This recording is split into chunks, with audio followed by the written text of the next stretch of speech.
Hello, I'm back my working.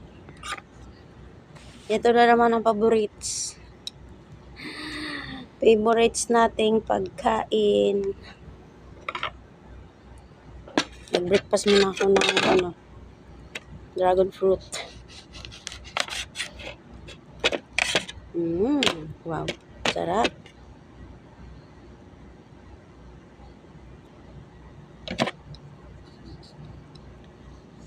Ito lang yung nag-lining sa bituka ko kay madulas. Ang tapal sa nagasgas na ulcer.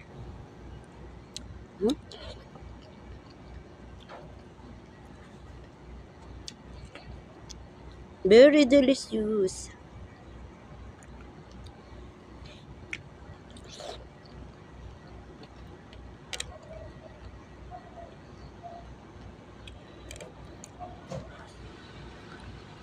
Isang ganito, okay na ito. Pang breakfast, tapos mamaya kain ng kanin konti. Matagal ka gutumin ng dragon fruit.